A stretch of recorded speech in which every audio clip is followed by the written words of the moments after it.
Okay. All right, good evening, everybody. I'd ask you to take your seats, but you're sitting already. My name is Mike Jacobs. I'm the president of the Bergen County School Boards Association. And I'd like to welcome all of you in person and virtual this evening to our first county meeting of the 2024-25 school year. In addition, tonight we have with us some of our counterparts from Passaic, Morris, Essex, and Mercer counties. So to all of you, welcome again.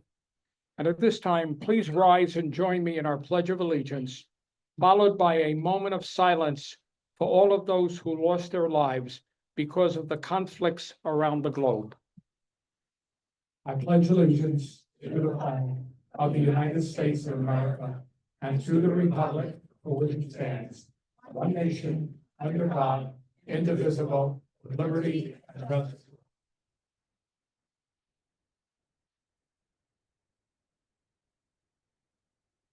Thank you.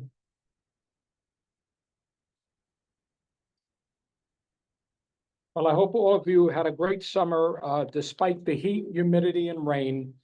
And let me wish all of you a great school year. Now, tonight we have a very full and exciting agenda, so I'm going to keep my remarks brief.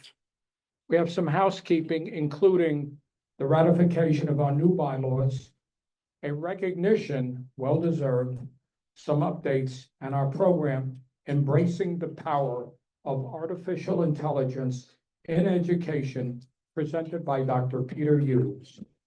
But before we begin, I'd like to introduce our officers and executive committee. First Vice President, Dr. Leticia Pantoliano, Cliffside Park.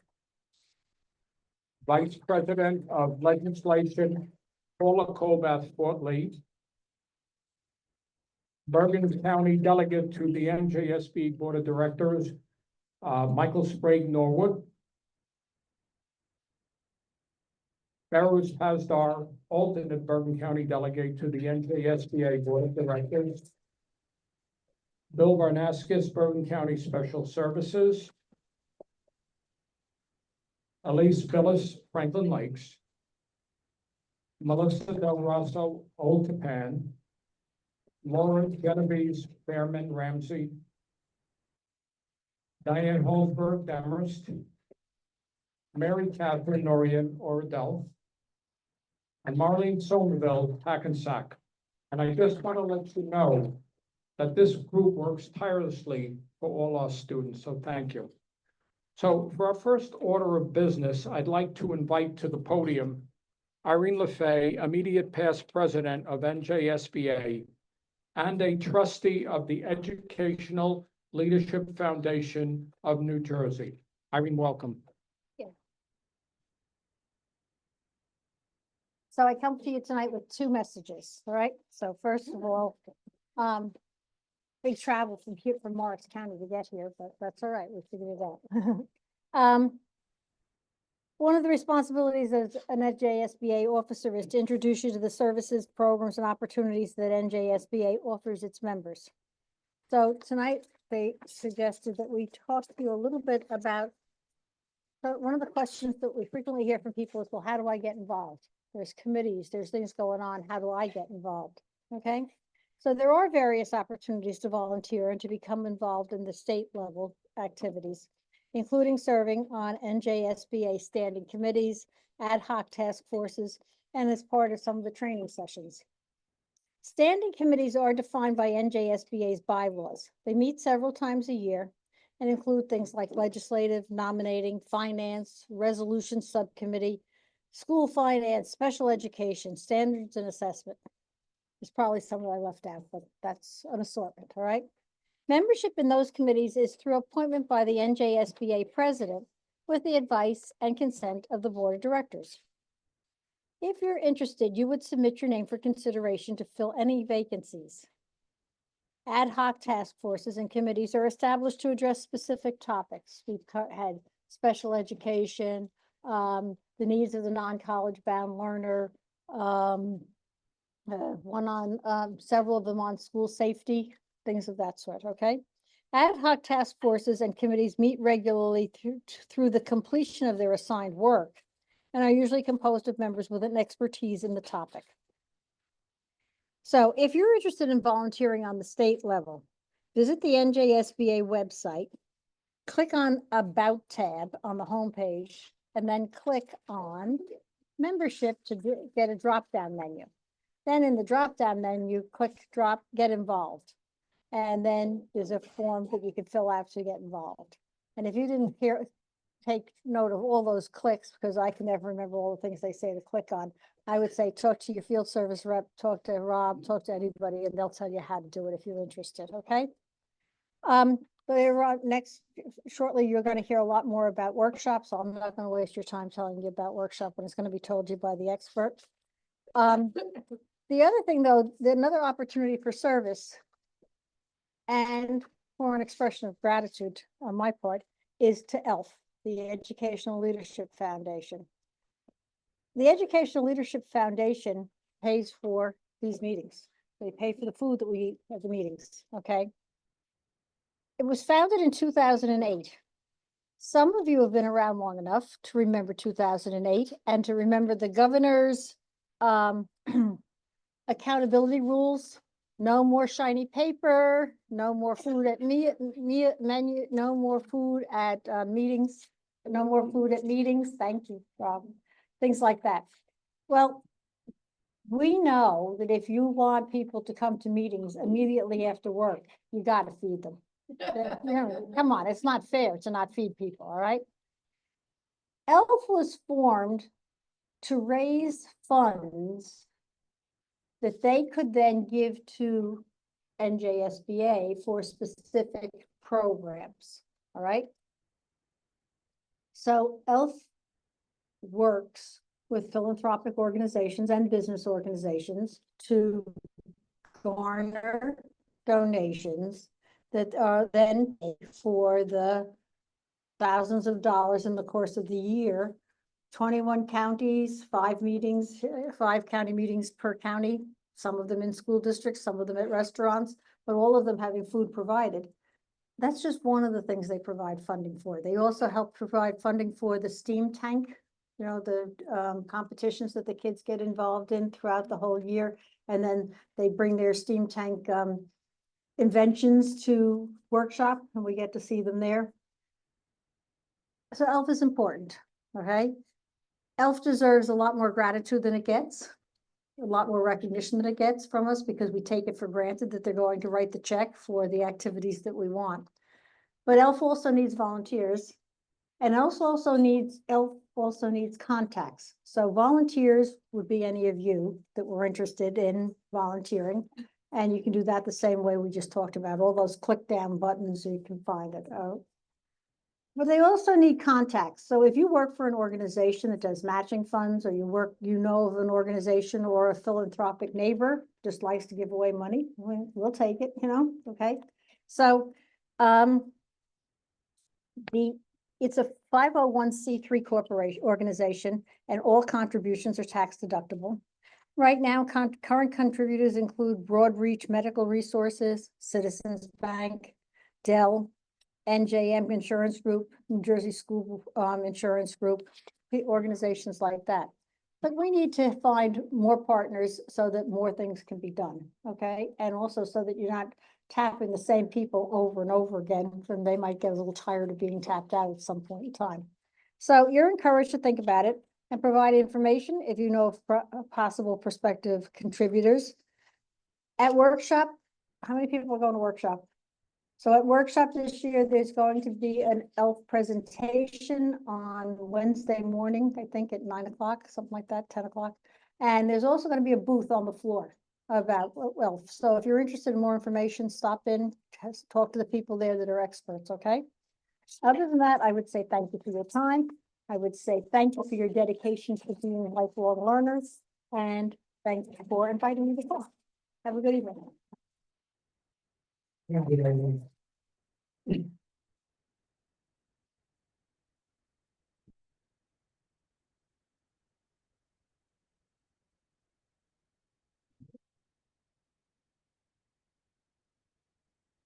Pardon me.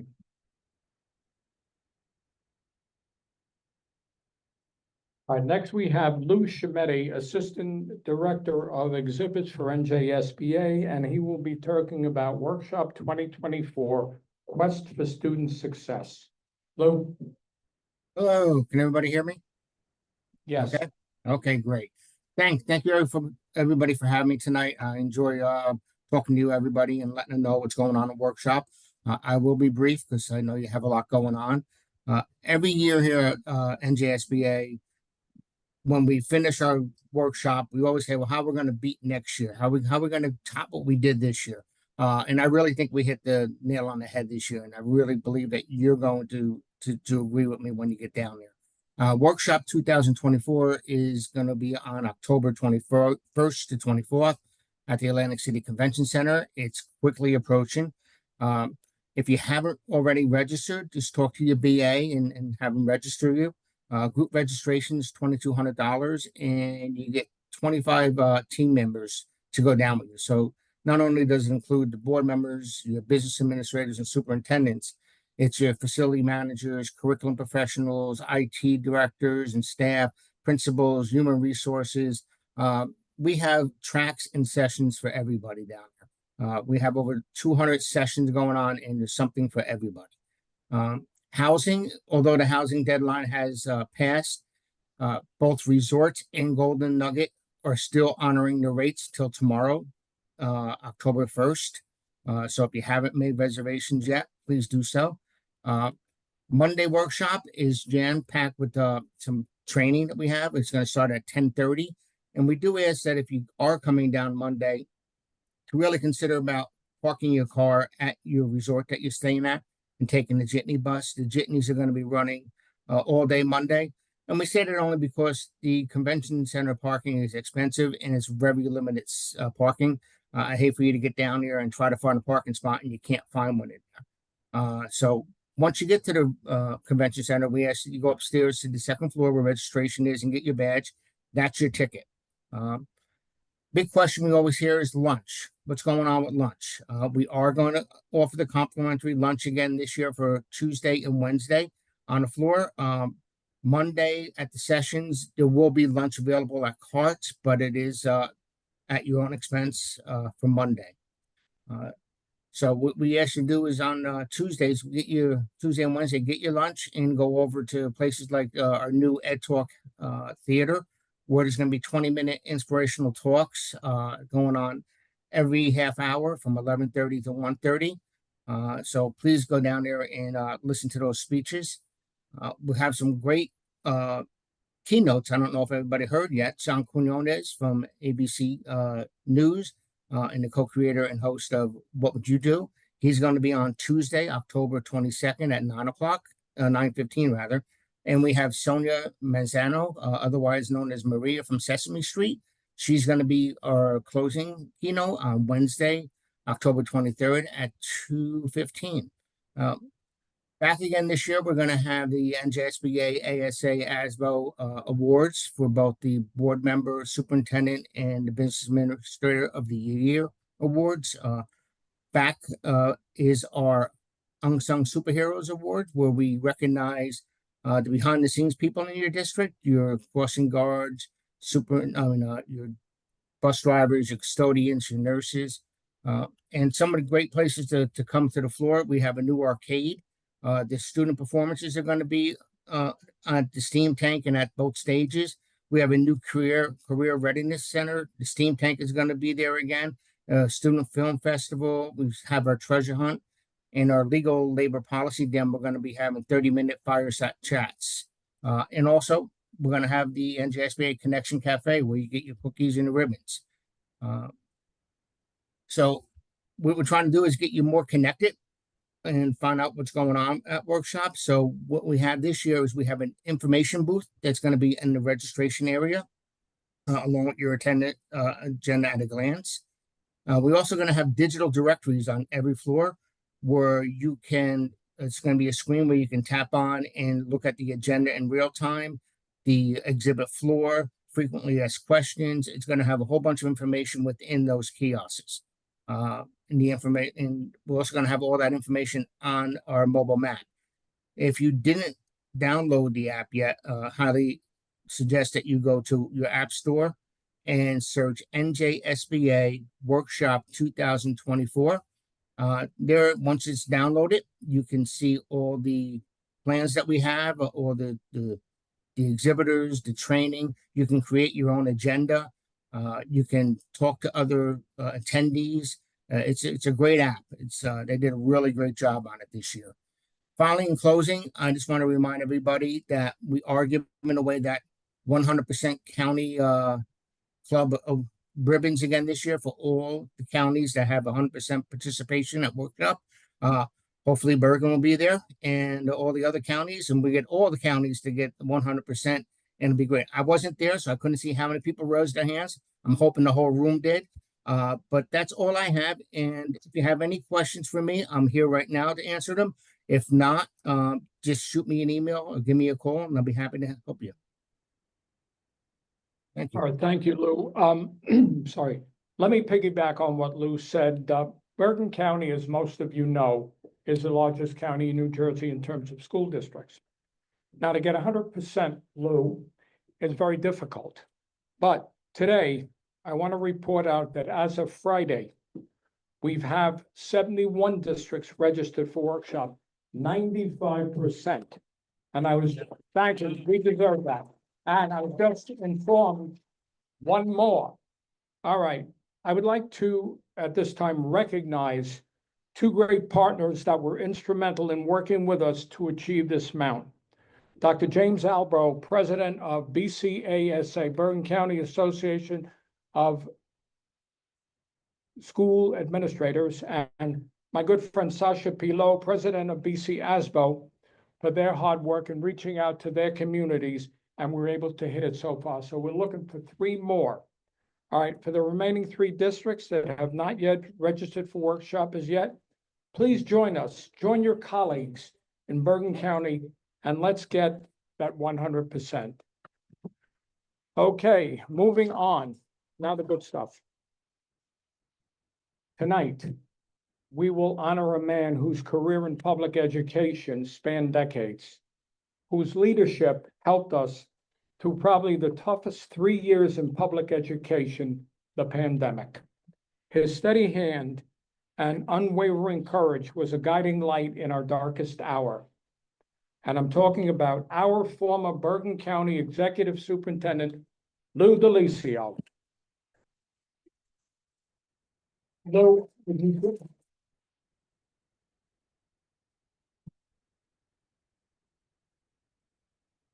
One, two, four, seven. One, I'm glad. Lou, I know that everyone who was on the boards then will never forget those 3 years. When Trenton came out with guidance, there was ambiguity, but Bergen County had you to interpret that government speak for us. My friend, I want to take this moment, and I know I speak for everyone, thank you for what you have done for public education in Bergen County. You left us better than we were before, and for you personally, the best of luck wherever your journey will take you. So on behalf of the Bergen County School Boards Association, I want to present you with the BC SBA Outstanding Service Award. Wait, get it?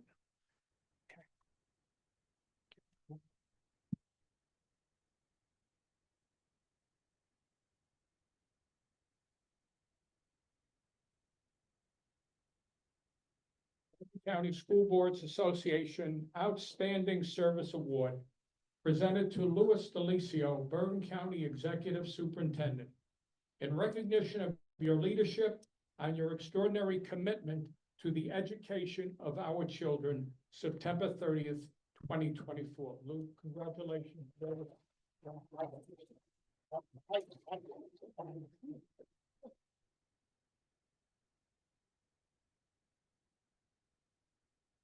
You're welcome. Our next item is the ratification of our new bylaws. 8 months ago, I realized our bylaws needed some work. The 4 individuals I appointed to the Bylaw Modernization Committee includes 2 attorneys, and all four have over 90 years of cumulative service on Bergen County Boards of Education. And to all of you, I want to thank you, Chairperson Paula Colbath, Diane Holzberg, Mary Catherine Norian, Laura Genevieve Behrman. And at this time, I invite Chairperson Paula Colbath to the podium.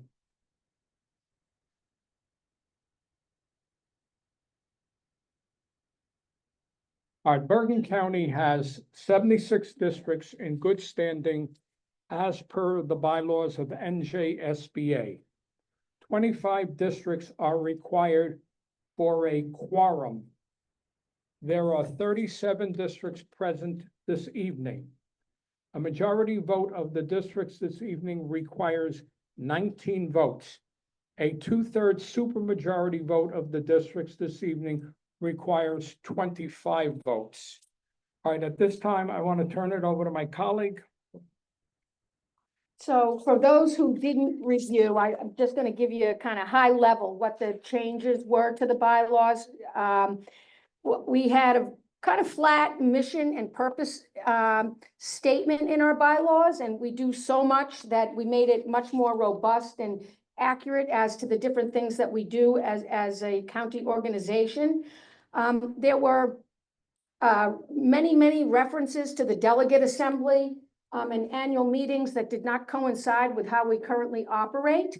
The bylaws, I think, were done at a time when we all had April school board elections, and many districts, we have a few in Bergen County that remain April school board elections, but for the most part, we're in November.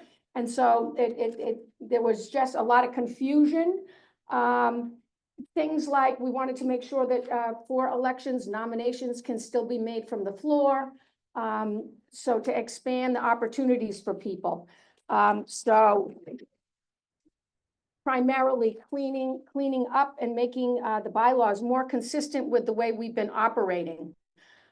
So we need a motion, and so I'm happy to make a motion on behalf of the Bergen County School Boards Association. I move that we adopt the proposed bylaws as presented. You've all received them, I think, probably 3 times at this point, but certainly in compliance with the 10-day rule. And so if there's a second to adopt, I see lots of hands going up. Leticia Pantiliano seconds it. Everyone, a district can only vote once. So if you have more people here, there are paper ballots.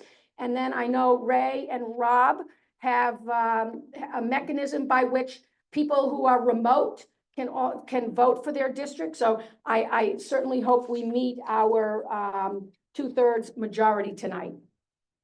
All right, thank you, Paula. For just one point, if I may.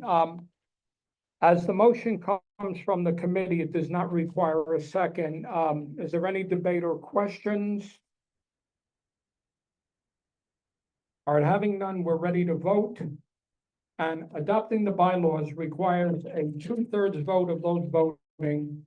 Ballots, as you know, were previously distributed to all those voting. Please hold up your ballots when complete, and Robert Shera and Ray Pitty will collect all ballots. Now, if there are any other ballots to be collected, please raise your hands. The results will be announced after our program because, what do you call it, our speaker, we don't know if he's real or if he's artificial intelligence and he may disappear. So we want to give him that courtesy.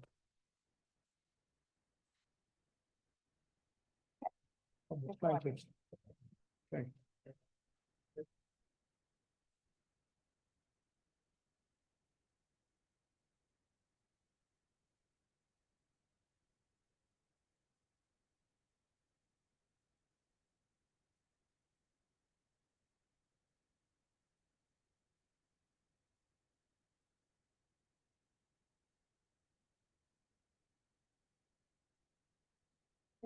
Probably got everything. All right, our guest speaker tonight is Dr. Peter J. Hughes, Superintendent of Schools of the Cresskill Public School District. Prior to Cresskill, I'm sorry for my voice tonight, Dr. Hughes was superintendent in Harworth, district director of curriculum and instruction in Mount Olive, a school administrator in Essex and Morris counties, and a teacher in Cresco. Tonight, with Dr. Hughes, we will explore the various applications of artificial intelligence and address the potential benefits and challenges in the way our school districts function and students work. Ladies and gentlemen, Dr. Peter Hughes.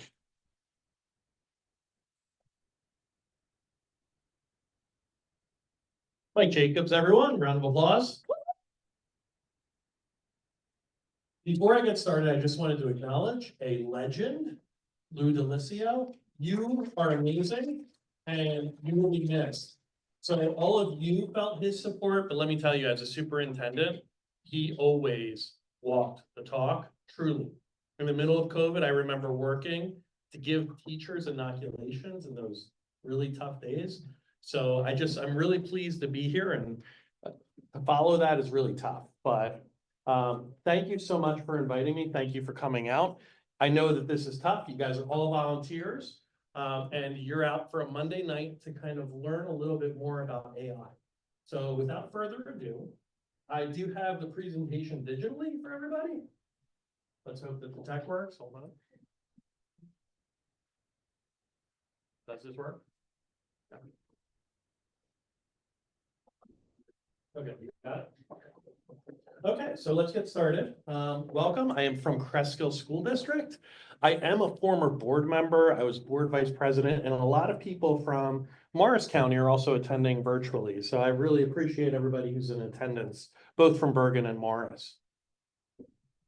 So let's start with a question. It's always good to kind of get everybody primed. Google CEO Sundar Pichai claimed that artificial intelligence would be more transformative to humanity as a species than electricity and fire. Turn to your neighbors and talk about that for one moment, whether or not you agree with it. Yes. Oh, you missed the scanner? I'll post it at the end. Is that okay? Or I can go back to it now. You want me to do that? Okay, there you go. You got it. And for those of you who are at home, if you just enter into the comments your thoughts, that'd be great. I will give you 30 seconds. Oh yeah, you can go back to that. Oh, thanks. Yeah, survive.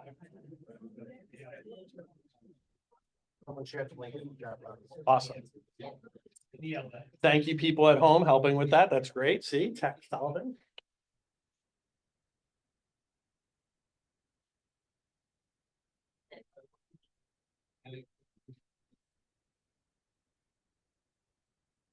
And 15 seconds. Make sure you talk to your neighbor.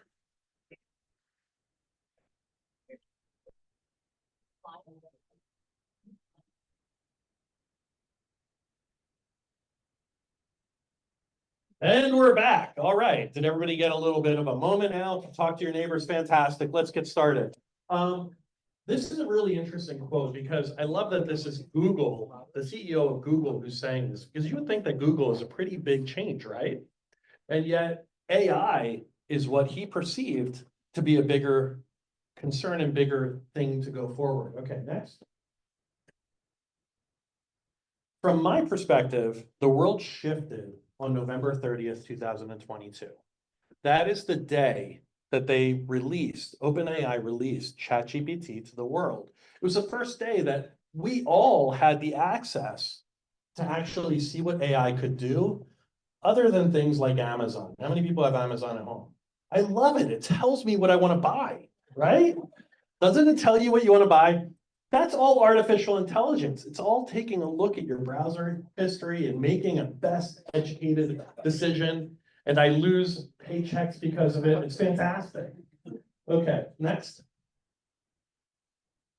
Oh, there we go. I'm going to tell you, this reminds me of when I was 11.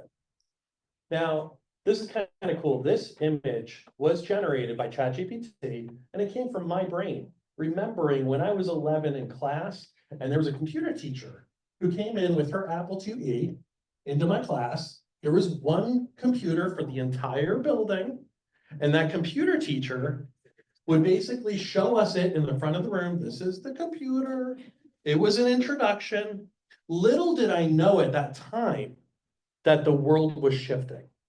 Now, look at how far we've come. Now, you could probably do the math and figure out I'm kind of up there, but this is my lifetime. This is not that long that we went to having computers in every classroom in every child's hands. In fact, it's even in your pocket, right? It did not exist before. So when I think of this, I think back to 3 different unique times. Thank you. Thanks, Ray. There have been 3 evolutions in my lifetime, and I'm going to say that these are the 3 that I think of. The Internet 1.0 was when you used to have to do HTML coding, and you would go online and you'd see what somebody posted.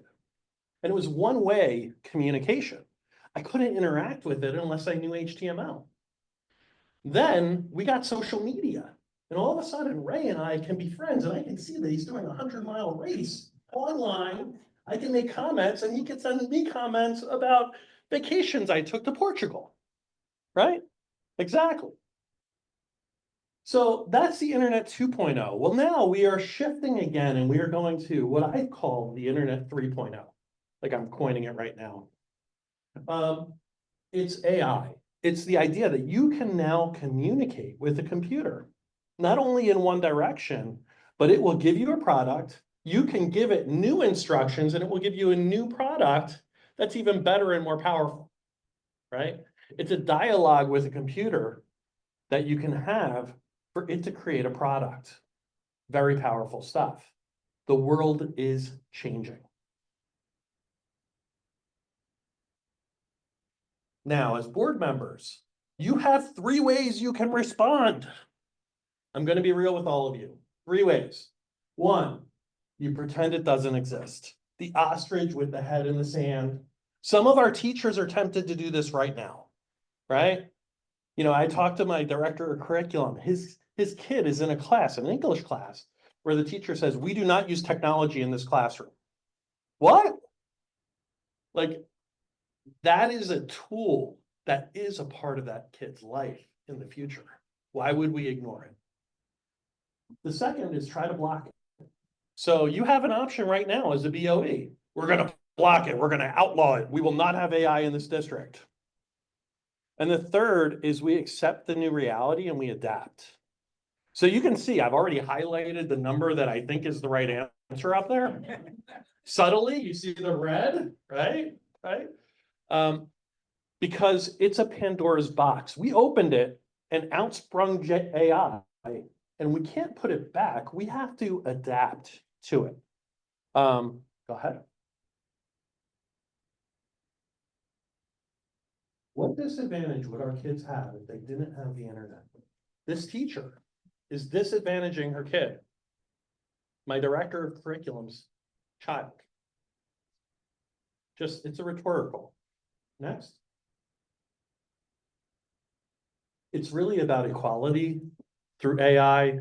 If this is a tool that's going to change the world, how many people are in industries right now that will likely be impacted by AI? And if you're retired, were you in an industry that would be impacted by AI, right? There's a few of you here. The no longer working class, I'm very jealous, beautiful. Are we preparing all of our students for the world of tomorrow or the world of yesterday? And as board members, that's an important question. Because if you don't think about the world our kids are going into, you're missing a point, right? So if I add 13 years to my current kindergartners, so it's, what's the year? It's 224, right? 237 is when they graduate high school. 2041, yeah. 2041 is when they graduate college. They're not even entering the real world. Am I wrong? That's right. Okay. Okay, go ahead. Okay, yeah. You still need some of the stuff. Go ahead, one more. Oh. So having been a board member, as a superintendent, I think of 3 ways that you can make a difference as board members in your seats right now. One is policy, two is support for use and training, and three is to help prevent pitfalls. These are things that you can take action on now as board members, and that's where I would focus. So if we go forward, I'm going to focus on policy first. See how the purple is indicating? Okay. First of all, you guys have heard the saying, how many board members does it take to change a light bulb? Have you heard that in the trainings? Do you guys know the answer? What's the answer, Ray? Zero. Why? Superintendent's job. It's a superintendent's job, right? It's my job to do it. The stuff, whatever it is. The one exception is really policy. Policy is the role of the board with the superintendent. And in the terms of AI, this is really important. Next slide. Because you could quote me, you will either deal with artificial intelligence proactively through policy or reactively through problems. Does that make sense? Yeah, makes sense. And by the way, that's a lot of things. You have a lot more power because of policy than you even recognize. And I'm going to talk a little bit about the impact that this has had in our district, because I went to an AI conference. It was actually for the superintendents this past spring, right? And the presenter said, how many people in this room? And there were 500 people, like 500, maybe not that many. There's not that many superintendents, but there were a lot of us. And 2 hands went up. Mine was one of them. Okay. I had the second policy in New Jersey for AI. We did it last summer, not this past one, the one before. Go ahead. And these are the pieces of my policy. And by the way, it's all online. Still, although I know that Strauss SBA is coming out with a policy coming soon, right? So it came out. Did it come out? Okay. Haven't seen it yet. My original policy, I actually modeled after Verona, and a good friend of mine, Diane Giuseppe, she's a former superintendent in Kinnelon, now in Verona, but she basically did initial policy, and I modified it for Crestfield. Oh, thank you. Oh, perfect. Oh, fantastic. Thank you. Thank you, Ray. Thank you, guys. Okay. It involved 8 sections, and I'm just going to go over them briefly. Define the educational purpose. AI, if you're going to have AI as a tool, you need to be able to define how it can and should be used versus not used. Address privacy concerns. You still have to meet with the idea of like following student privacy laws and online internet protection. Their data, if they're using something like ChatGPT, is being recorded, right? So keep that in mind. Responsible digital citizenship. Talk about the importance of this being taught as a tool to kids. Equity and access, the importance of equity and access. Monitoring and evaluation of the tool in an ongoing way. Parental involvement and communication. Be transparent with parents, right? It's important. Academic integrity in AI. This is where people are like immediately going to. That one right there is messing with our teachers. Right? How many people are struggling right now or know of people struggling with like, is this cheating? Is this cheating? Right? It's because you didn't have a policy and you didn't outline what cheating is versus not cheating. Right? So in my district, as long as they're citing that they're using AI and it's in compliance with the teacher, and they're talking about what prompts they used, that shows the educational process. That shows the thought process.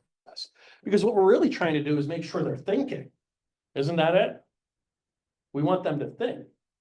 And then finally, guidelines for AI use and violations of the policy. So kids are learning and teachers are learning. We have to create a safe space that doesn't play gotcha with them. Okay? Don't fire teachers over them trying to integrate AI in a way and they're making a mistake initially. That may happen. We have to be patient and give grace and understanding. So please be patient. This is so new that they're already nervous. The administrators are already nervous. And we're going to show some examples in a little while of how this can be used. And I have the clicker. Okay, any questions about policy before I move on? It's online, yeah. Can you define AI? Artificial intelligence? It's, yep. Okay, he asked, can you define AI? I think it's really, I'm gonna define it via relationship. Tough one. No, that's okay. It's a tough one. Like, I don't have Google in front of me, but I think that from my perspective, it's having a conversation with a computer that can access all of the combined information of the internet and discuss back with you. It's almost like a two-way conversation. And it actually comes off as smart, although it's really not. It's just, it's finding connections. I don't know that that helps you. In the field, but so. You're in the field? How would you define it? I'm not the expert. Okay, I'm the guy with the mic. Okay, good. I turned it around on him for those at home and he couldn't come up with an answer, but he'll email us later. It'll be good. It'll be good. No, but that's a good question. And I think this is a tough time because this is so new that who's really an expert? I'm not an expert. I'm just up here with talking about what we've done, right? The second thing is support for use and training, and I'm going to show you some ways I use it. So what can we embrace? This is the question I'm going to ask about these four groups of people. I'm going to start with board functioning, because your question is, how can I use this as a board member, right? I have some board presidents. By the way, Creskill's all over here. Thank you for coming out and visiting with me. It's awesome. My board president's over there. My former board president's there. She was on the exec council. But board functioning is, how do we use this as a tool in the work we do as board members? And I'm going to show you some examples. Valuing BOE input. So recently I'm interviewing an AD. Now my board is very interested in this. Very interesting. You know, but again, how many board members does it take to screw in a light bulb? 0. They're not allowed to do it. However, asking for their input about the qualities they want in an AD is valuable. So they created a very short list over on the left-hand side there. That's not even all of it. It's about 2/3 of it right there. I asked ChatGPT to take their short list, and create interview questions so that I could ask interview questions that were reflective of the wishes of my board. Because I want to put the person up there that I know is going to be the best fit for them. Make sense? They're not out of their ethical world, but I'm also, as a superintendent, able to make sure that I align my process to the wishes of them. Make sense? Okay, let's go on. Mission vision. I did this. This was kind of fun. My board last year had a goal of rewriting the mission statement. We did it in 45 minutes. 45 minutes. How did we do it? I gave them a link, kind of a URL to a word cloud, and they put in the words that they thought were really valuable for our mission statement, right? Now you can see this actually is a weighted word cloud. So which word sticks out? Excellence. They're a board of excellence. Okay. So I took the list of words and I said, ChatGPT, help me by designing a mission statement that incorporates these ideas. Within 1 minute, we had the first draft. At the end of a half an hour, we had the second. I sent it to my board for final comments and thoughts, no changes. We had a mission statement adopted in the next meeting. Literally 45 minutes, right? Health and PE curriculum, is this like the bane of some of your existence, right? We do opt-outs. We believe in like parental choice. And by the way, that is the law, that they're able to opt out of health standards only, right? But I had an issue in that some of my parents, actually 55% of my parents, don't speak English as their primary language.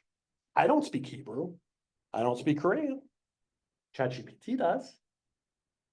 It translated all of the documents well, very well, And I had it looked over by parent liaisons in those communities, because I don't trust it entirely, right? Because I'm in charge if it goes wrong. And now we have standards that are in Korean and Hebrew for parents to make more informed decisions about whether or not they want their kids opting out or participating.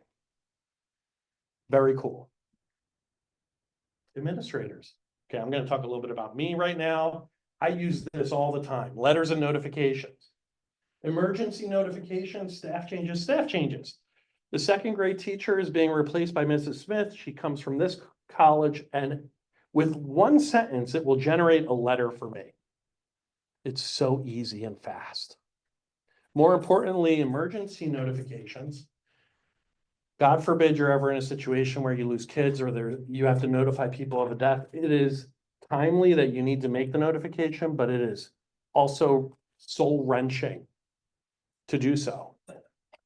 But you can actually ask and use specifics in the prompt, and it will give you a really good letter to start with. And then you have to modify and make sure that you add resources, things like that. But it takes so much time to do it from scratch. Don't have your admins do that. Encourage this tool. Encourage this type of tool. Speeches and letters, I'm going to do a little activity with you guys in a moment about that. Increases efficiency. Here's an example. Please write a letter to the Cresskill Borough Council asking for a joint meeting between the council and the Cresskill Board of Ed as a way of fostering collaboration and communication. I wrote one sentence. It gave me a letter. Letter could be used as is. Fast.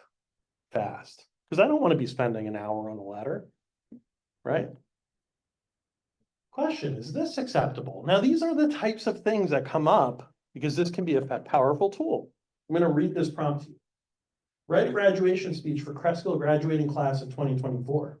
Focus the speech on the importance of discovering purpose. Use Viktor Frankl's quote, "Everything can be taken from a man but one thing, the last of the human freedoms, to choose one's attitude in any given set of circumstances, to choose one's way."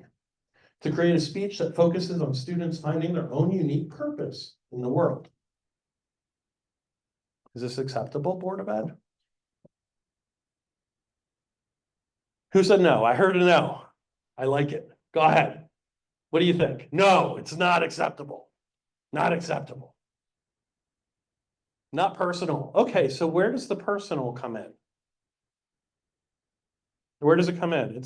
It's going to generate a speech. Where does the personal come in? Me. I have to change it. So it's not going to do all the work. Who had to know about Viktor Frankl's quest for?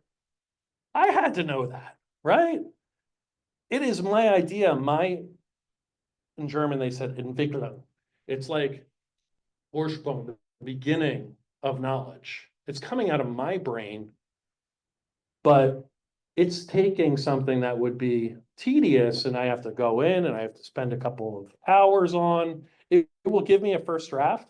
I have to make a second and a third. And it's okay if you don't believe in this. I'd rather spend time in my classrooms with my kids dealing with the other stuff because my job is complex. Superintendent's jobs are very complex. The one thing we don't have is time. Yes.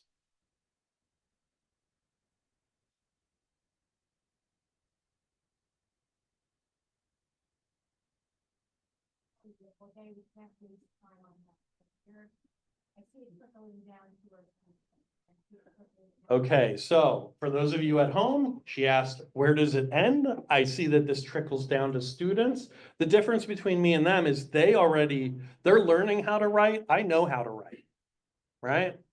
I've already gone through, I have my doctorate. I've gone to the top level, right? I want to use my time elsewhere. Kids don't yet know. That's a great question, and I'm going to get to students in a minute. Okay, good. Here are some things: generating interview questions, summarizing brainstorming meetings. By the way, that's really cool. Did you know that if you have like those big yellow pages that people scrolled all over in bad handwriting, take a picture of it, send it up. It will actually digitize it all. You don't have to give it to a secretary anymore. It just happens. Pretty cool. I love Irene. She's always like so positive. Nice to be my cheerleader. Thank you. Generating minutes, checking tone. Did you ever send an email and you're like, oh, I should have held off on that? You could say, make sure that there's no emotion in this. It will take it out of the emails, right? It's a tool, not starting from zero. That's the most important thing. If you hear nothing else from an administrative perspective, don't start from zero. Help your administrators realize what is okay and what's not. Teachers. Let's talk about teachers for a minute. True differentiation could not happen without this. I'm going to repeat that. You have 25 people in front of you that you're responsible for meeting the needs of, and they're all unique human beings. Ideally, they would have 25 different IEPs, all of them. But it's impossible as a teacher to meet the needs of 25 different kids. However, if you can use the tools to actually do things with you, for example, IEP supports, if you have a kid who has a hard time reading, you can have the book read to the child or read it out loud. There's all sorts of tools. Translations for ESL. I could take a picture of that worksheet and I could give it to the student in Korean. They could fill it out in Korean. I can mark it in English because that's what ChatGPT will do. It will translate it back and forth, right? Literacy tools to make readings accessible. And I'm going to show you another, what would you do, right? Because I think that these are all real. We're about to see a teacher. What challenges are teachers facing? Let's just watch this and hopefully this sound works. Okay, I need you to hold on tight because I have a very serious question about the use of AI in education, and I seriously need your opinions about the way I just used it. I have an amazing senior student who is definitely dealing with some sort of writing issue. For whatever reason, their incredibly good brain does not do a good job of getting all those great thoughts that they can verbally give me on paper or computer. There is some sort of a processing issue at play, but it has never been diagnosed. So this kid is coming into their senior year, they have plans of going to college, but when they write, they literally cannot see the mistakes they are making, and their writing is frequently feeling like nonsense. But when I talk to them, I can tell, like, they can explain to me what they were trying to write, and it's totally solid. It's absolutely intelligent and insightful. So I took a paragraph of their writing and I put it into ChatGPT, and I simply asked ChatGPT to rewrite it. It took this kid's paper from non-intelligible to about a B level paper, and it did that simply by trying to figure out which words this person meant. And what it did, what it gave me, was essentially what the student had told me. It was like an interpreter. I see this as a really acceptable way for students to use something like ChatGPT. But if they go to college and they have professors who say absolutely no AI, and if we detect it at all, you're screwed, then this incredibly insightful student is going to miss out on a college education because she has a writing processing disability of some sort in there, which probably should have been caught a long time ago, but here we are.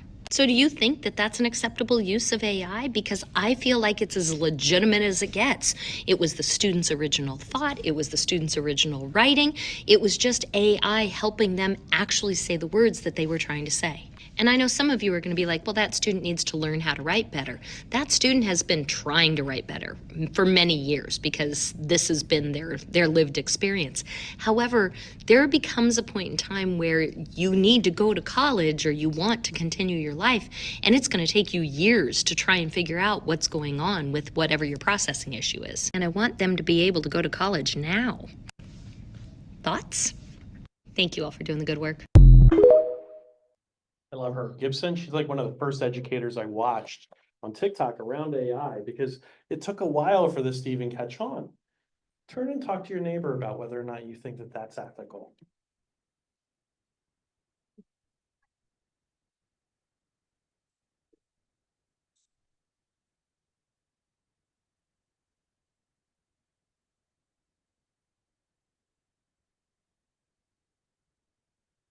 Thanks for. I thought that was. Yeah, but I thought that.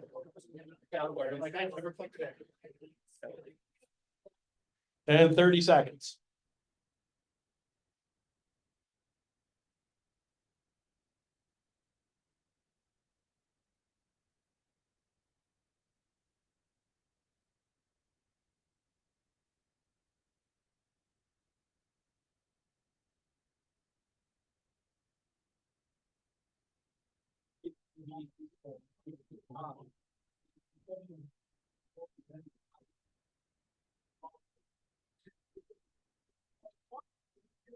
And more seconds.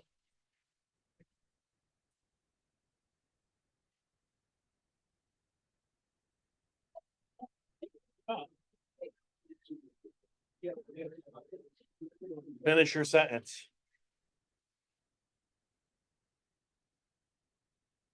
And we're back. Oh, all right. Okay, good. I'm always nervous with a group this size. You know, you release it and I know you have to talk. You have to talk. I get it. It's okay. It's okay. You're way better than some of my teachers. Just saying, well, how many people? And we're back. Okay. Thanks, everyone. No, I know this is like really cool stuff, right? You want to chat about this. It's good. But I want to be respectful of all your time.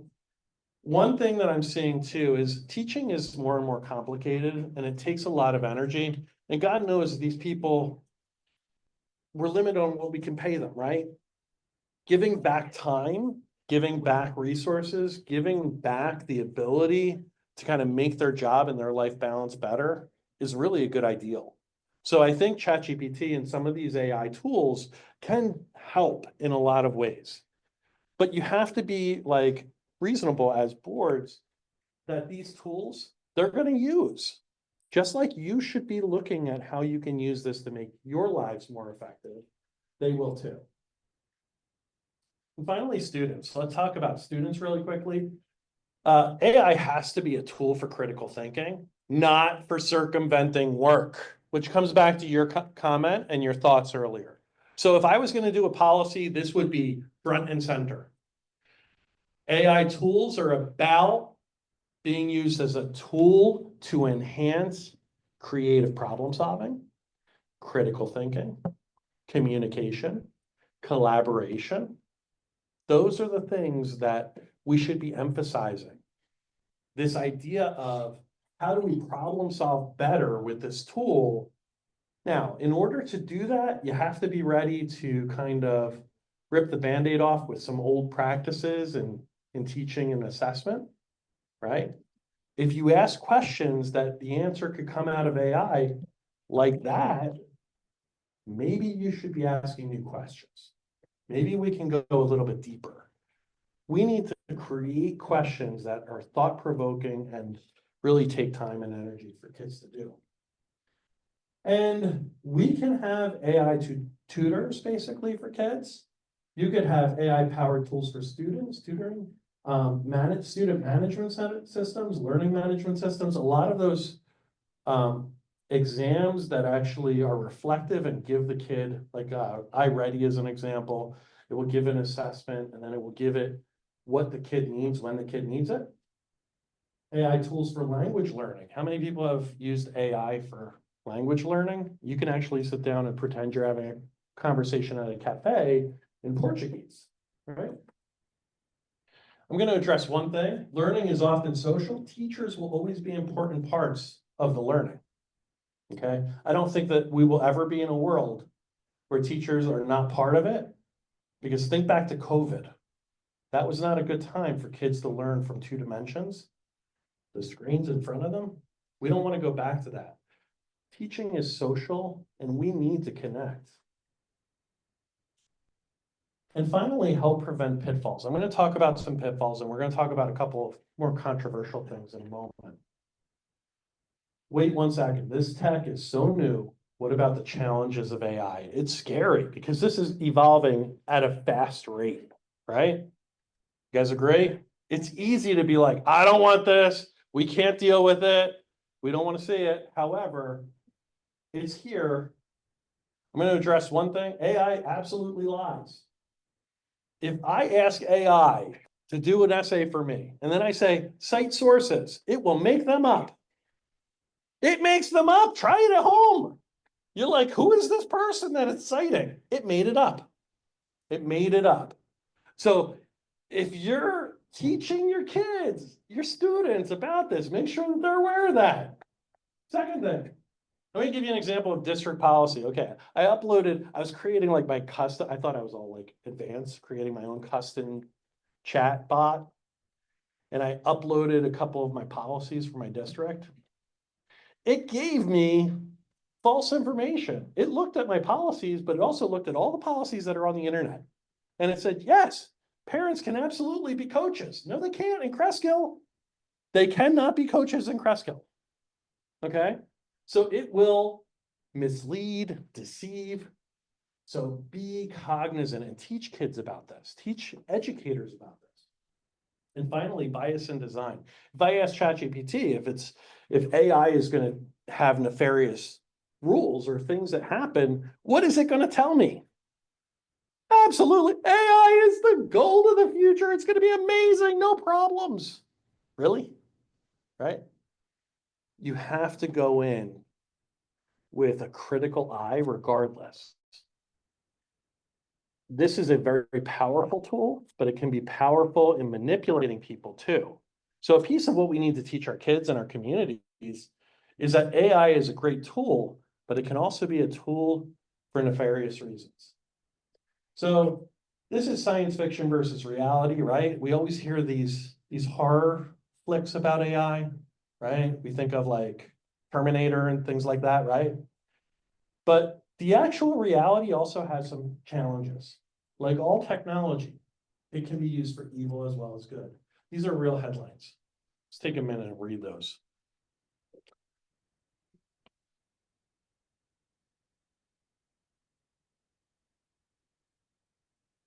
Some of it's so good that it looks real. You can have an image of a candidate saying something that's believable, or somebody calls up and it's a loved one on the phone. It's actually a scammer. Okay. I'm going to give you a little idea for sleeping at night. Have a family password. Have a like Mango. Our family password's Mango. If Irene and I are family members and somebody calls and says Irene got in an accident, a terrible accident, we need money right away, Apple gift cards. I'm going to say, what is the family password? And if they don't know it, I know that it's not real. Mango. Mango is not my family password. Not, but I'm glad you're paying attention. Right? Do that now because these scammers are actually able to use your voice and manipulate your emotions. And then secondly, this was a case where a student used AI images and took pictures of classmates and put it on fictitious. This is scary stuff. This is bad. Call the police if this happens in your district, right? We don't handle this by ourselves. But we will have to adapt and be ready and vigilant. Nothing will change the fact that it's here. It came out, it's done, it's out. Unless there's something that wipes away technology from this planet, it is here to stay. It's not going anywhere. If you hide your head in the sand, guess what? The reality still exists.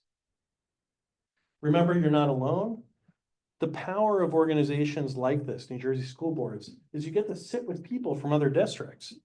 Make sure you take advantage of those resources. Michael Jacobs is amazing. He knows everything. He knows everybody, right? The reality is those organizations, the other board members, the superintendents, we collectively have seen a lot of things. Keep that in mind. Finally, thank you. If anybody has questions, I'd be happy to answer them. Mike? Dr. Just one question. Many years ago, in Wall Street, specifically, they had what they called a compliance department. Make sure if bad guys weren't trading on insider information. Do you see going forward, because of the pitfalls with AI, that every organization, whether it be school, whether it be corporate, will have to have some sort of an oversight department to run roughshod on everything they're coming out. For those of you online, Mike Jacobs just asked if in the future, we're going to have departments in almost every industry, making sure that this is not out of hand and that there's still integrity. Yes, and that's jobs for all of our kids. Right? It's jobs. It's jobs. So things are changing. But let me tell you something. Social media has jobs that I never predicted 10 years ago. What about drone operators? Who would think that that'd be a job? Influencer, right? I think you're going to see ethical engineers. I think you're going to see AI ethicists that have to wind up having careers. These things are coming. If you think about the future, like, and this goes back to, are we preparing kids for the future or the past? Because if you're preparing them for the future, you're teaching them tools to go forward. Good question. Yeah, one more. Said is the problem. AI is here. We haven't created the way to police AI yet. And it seems like that's always the problem. We create something and then after the fact, we create policing, right? It becomes an arm race between the do-gooders and the do-badders, right? Like, And it better don't start.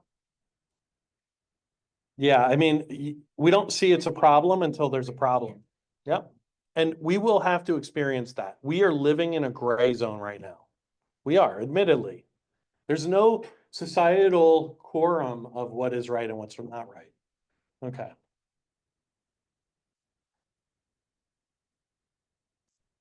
Take phones away from children in school. So in relation to AI and all of the benefits of AI, where does that stand on allowing students to have technology with them 24/7? We're not allowed to have technology with them. That is your problem as board members. Yeah. And online, any questions? No. Repeat the question. Oh, repeat the question online. I'm so sorry. Okay, you want to repeat that question? Okay, so. Whew. Okay. So it was basically a statement about the importance of, here, I'll just let you do it. I actually posed a comment and a question. The first comment was, AI is already here, but we have not found the ways to police it yet. So policing AI is already way behind where AI is, leaving room for, as you said, AI lies. So we're already there. And then my second question is, how does this juxtapose what's going on currently in the news with allowing students or not allowing students to have cell phones in the classroom? Because obviously they could be using their cell phones to access AI. Is that a good thing or is that a bad thing? And my answer was, she's a board member and that's up to her and her board to figure out, right? I'm not going to dictate what you should do. I also am a superintendent that believes that teachers should be responsible for their classrooms. I should not be dictating what teachers are doing in their classrooms generally, right? Mike, did you? No, you're good. Okay, anyone else? Thank you so much, everyone. Thank you for a great time. All right, thank you online. Awesome.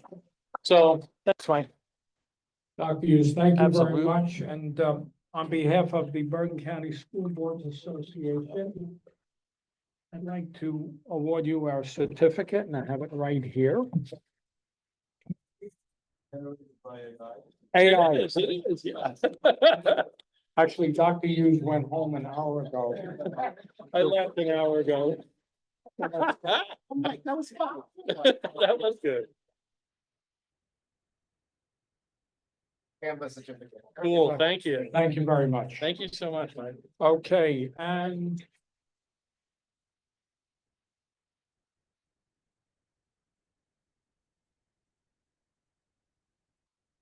all right, before we move on, I guess I can't get a drum roll.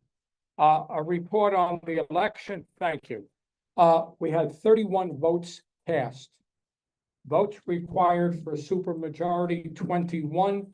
Votes in the affirmative, 31. Votes in the negative, The majority is in the affirmative and the motion passes. Thank you very much, everybody. Okay. Next, I'm going to invite up, Bruce Pasdar, our alternate delegate to the NJSBA Board of Directors, to deliver the Board of Director report. Bruce? Thank you, Michael. Good evening, everyone. I'm Bruce Pazar. Going to be brief, just a quick update on the Board of Directors meeting for the NJSBA. I'll start with the financial update. Each summer, NJSBA's auditors perform a review of the association's finances for the fiscal year that ends June 30th. The auditors completed their work and they provided a draft audit report to the audit committee. They issued an unmodified, or they call it clean opinion, of the NJSBA's financial statements. The Board of Directors will receive the final audit report and they will vote on it at the November 15 meeting. Finances are doing well. Dues collection is on target, with 90% of the dues having been collected for the fiscal year, and they've indicated that payments are arriving regularly. And in addition, sponsorship and exhibitor revenues for workshop have been strong, as have registration orders. Next item is the workshop 2024. Lou actually already described some of the new features for the workshop 2024. There will be over 200 training sessions. There will be an expansive exhibit floor, student performances and special events.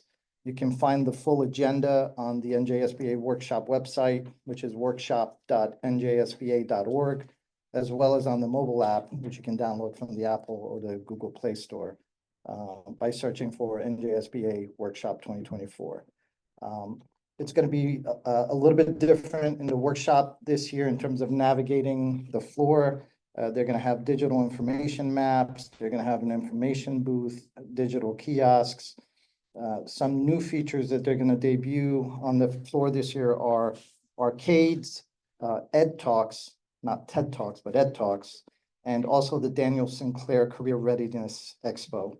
And one final note on the workshop registration. There are 2 counties that actually have 100% registration, Somerset and Union counties. So congratulations to them. And I think Michael mentioned that we're working towards 3 more. 3 more to get 100%. So hopefully we can get there.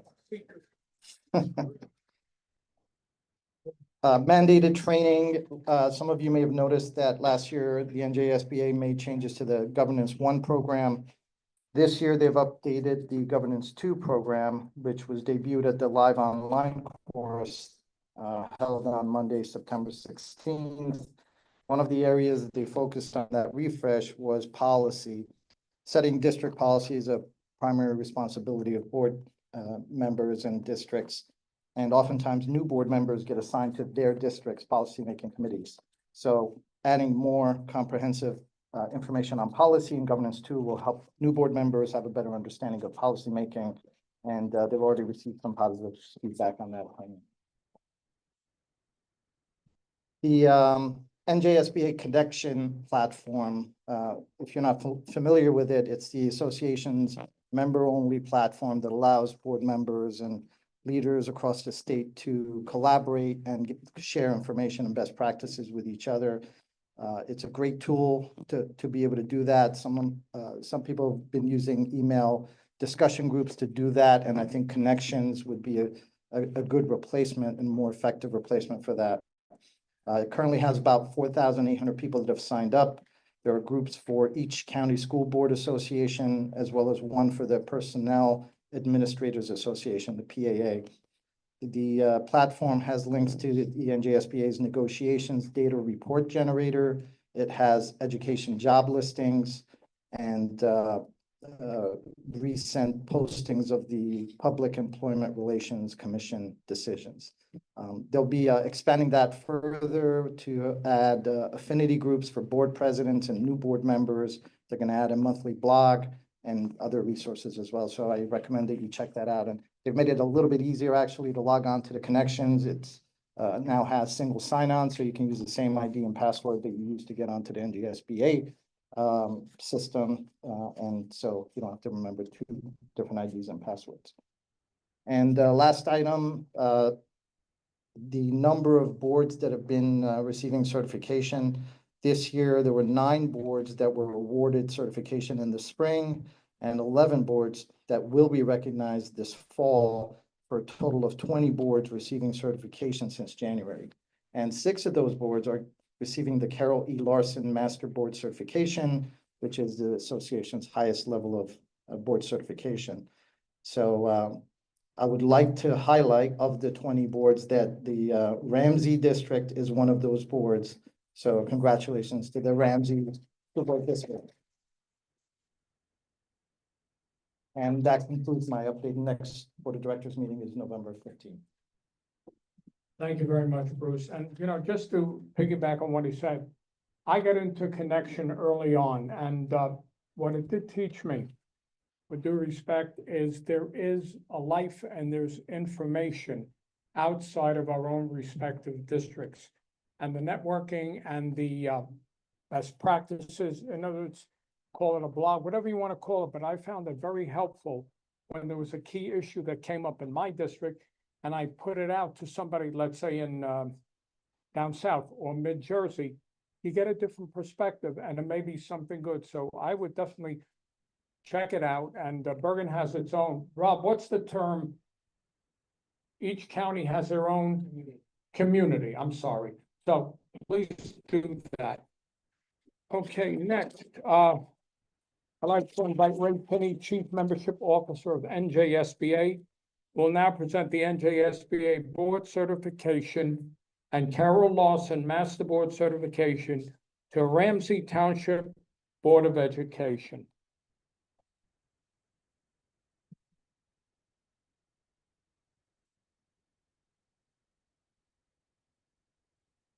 Give me a second.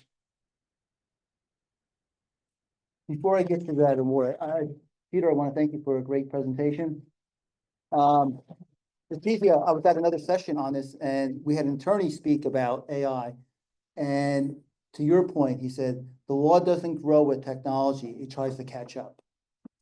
And so this is going to be something, I know everyone's a little scared, but it's here. It's not out for debate. And actually, the AI you see today is the most rudimentary you're going to see. Like one of the things that you have to think about. 2 attorneys I heard said that the prompts in asking for work from AI are public record. So you have to start thinking about how you're going to use this in the classroom, how you're going to instruct students. And you're going to have to look at your policy every single year, because I think it's going to change so fast. And you'll be seeing more and more programs on this. The other thing is, Lou, I do want to thank you. I've been with the association a long time. It takes a lot for an employee of the DOE to get a standing ovation in Bergen County. So that speaks to your character. And I know that the administrators in the county feel the same way about you as the board members do. And so thank you for your service to Bergen County and to the students.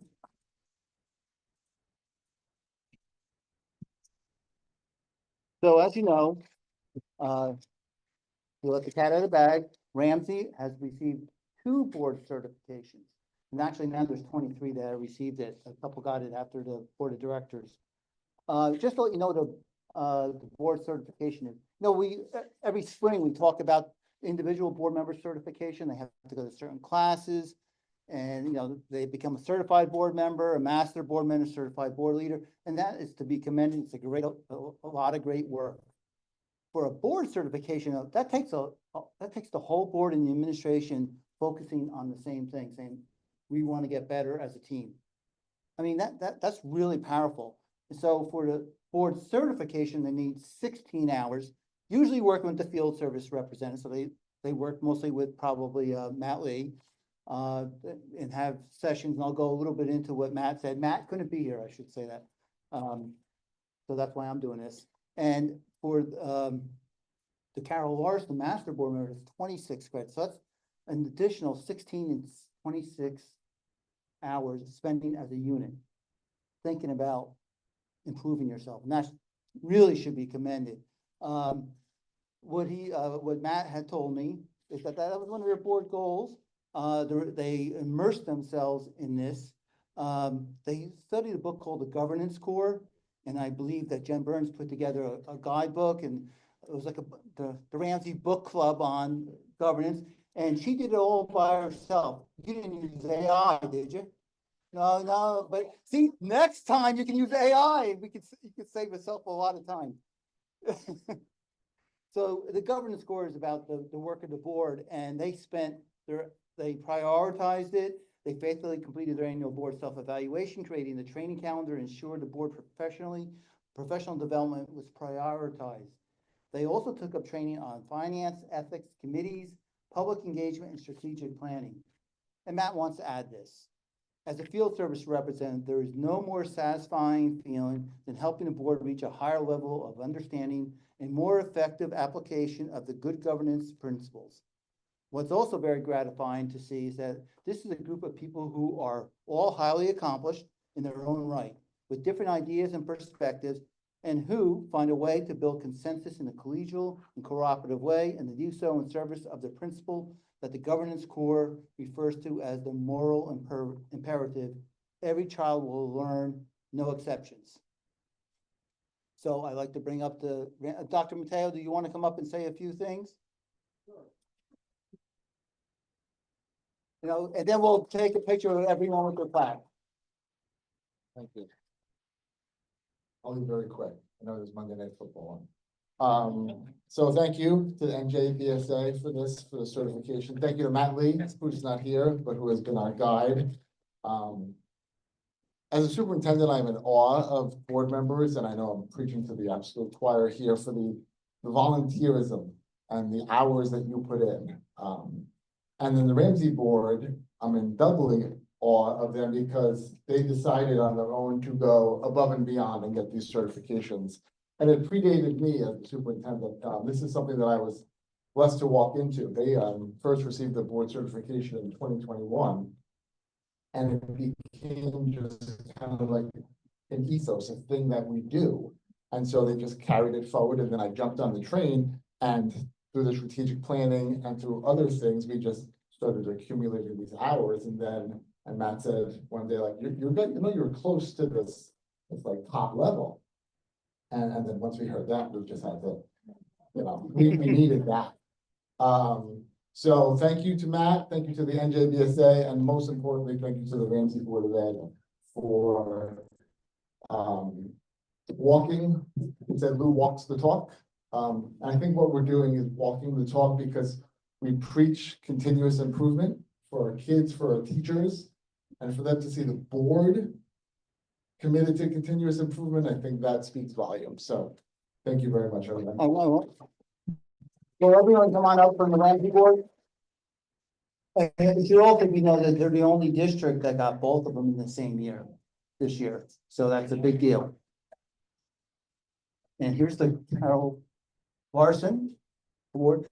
And I'm probably the only person in this room. I knew Carol Larson. And she was a field service rep. And who wants to hold a board certification? I think the board president, vice president, Jen should get one of them. Sorry. That's right. We spend a lot of time together. We do. All right.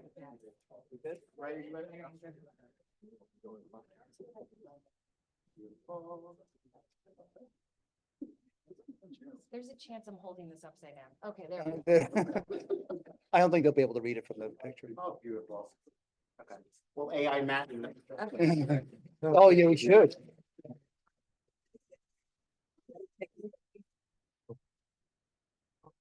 Oh, here's, Oh, I didn't have it. oh, I didn't have them. Okay. Ray, would you be able to send me those words that Matt wrote? Yes. Thank you very much.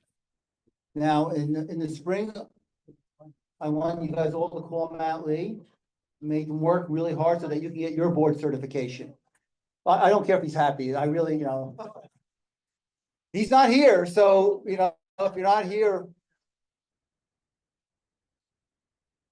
Great, thank you very much. And again, congratulations to the Ramsey board. Some achievement. Well, I know everybody feels bad, but I think that about concludes our program for this evening. Thank you, Dr. Hughes, and please keep in touch when you get volume 2 of AI. We'd love to invite you back. Thank you all for coming. Robert Chair, as always. Lou, the best. And I look forward to seeing all of you at workshop and the other 3, I hope. But quickly, Thursday, December 5th, we have a hybrid county meeting at Hackensack High School. We've been there before, they're fantastic. And our topic is addressing the teacher shortage in Bergen County and the 3 Rs, roles, relationships, and resources for our newly elected board members. So again, with that, good night, be safe, and we'll see you down in Atlantic City. Thank you.